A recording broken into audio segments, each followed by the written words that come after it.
తలకు నూనె రాసుకోవడం ఆరోగ్యానికి జుట్టుకు మంచిదని తెలిసిందే. పురుషులు రోజు స్నానానికి ముందు లేదా తర్వాత తలకు నూనె రాసుకుంటే స్త్రీలు కనీసం వారానికి 2 సార్లు రాసుకుంటారు. జుట్టు బలానికి, పొడి చర్మానికి తొలగించడానికి తలకు, శరీరానికి నూనె చాలా ఉపయోగపడుతుంది. అయితే జ్యోతిష్య శాస్త్రం ప్రకారం ప్రతిరోజు తలకు, శరీరానికి నూనె రాసుకోవడం మంచిది కాదు. కొన్ని రోజుల్లో నూనె రాసుకోవడం వల్ల జీవితంలో ఇబ్బందులు, డబ్బు సమస్యలు పెరుగుతాయని చెప్తారు. జ్యోతిష్యుల ప్రకారం వారంలో ఏ రోజుకైనా నూనె రాసుకోవడం, నూనెతో మసాజ్ చేసుకోవడం మంచిది కాదు. జుట్టుకు, శరీరానికి నూనె రాసుకోవడానికి కొన్ని నియమాలున్నాయి. వాటిని పాటించి నూనె రాసుకోవాలి. నియమాలు పాటించకుండా ప్రతిరోజు తలకు, శరీరానికి నూనె రాసుకుంటే ప్రయోజనాల కంటే దుష్ప్రభావాలే ఎక్కువ ఉంటాయి. దురదృష్టాన్ని కొని తెచ్చుకున్నట్లే. ఆదివారం సూర్యుడికి అంకితం చేయబడిన రోజు. సెలవు దినం కావడంతో చాలా మంది శరీరానికి నూనెతో మసాజ్ చేసుకుంటారు.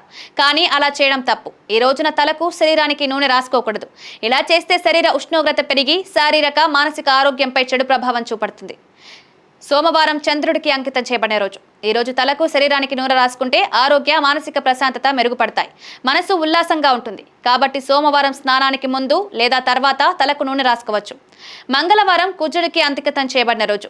ఈ రోజు తలకు, శరీరానికి నూనె రాసుకోకూడదు. ఇలా చేస్తే జీవితంలో సమస్యలు పెరుగుతాయి, ఆయుష్ తగ్గుతుందని, బాధలు ఎక్కువ అవుతాయని నమ్ముతారు. బుధ గ్రహానికి అంకితం చేయబడిన రోజు బుధవారం. ఈ రోజు తలకు, శరీరానికి నూనె రాసుకోవడం చాలా మంచిది. ఆనందం, అదృష్టం పెరుగుతాయి. జీవితంలో సమస్యలు తొలగిపోతాయి. ఆరోగ్యం కూడా మెరుగుపడుతుంది. గురువారం బృహస్పతికి అంకితం. ఈ రోజు చాలా పవిత్రమైనదిగా భావిస్తారు. కానీ ఈ రోజున తలకు, శరీరానికి నూనె రాసుకోవడం అశుభం. అదృష్టం తగ్గి జీవితంలో ప్రతి రంగంలోనూ సమస్యలు పెరుగుతాయి. శుక్రగ్రహానికి అంకితం చేయబడిన రోజు శుక్రవారం. ఈ రోజుకు తలకు, శరీరానికి నూనె రాసుకుంటే శారీరక, మానసిక ఆరోగ్యంపై చెడు ప్రభావం చూపుతుంది. డబ్బు నష్టాలు వస్తాయి. చేసే పనుల్లో అవాంతరాలు ఏర్పడతాయి. శని గ్రహానికి అంకితం చేయబడిన రోజు శనివారం.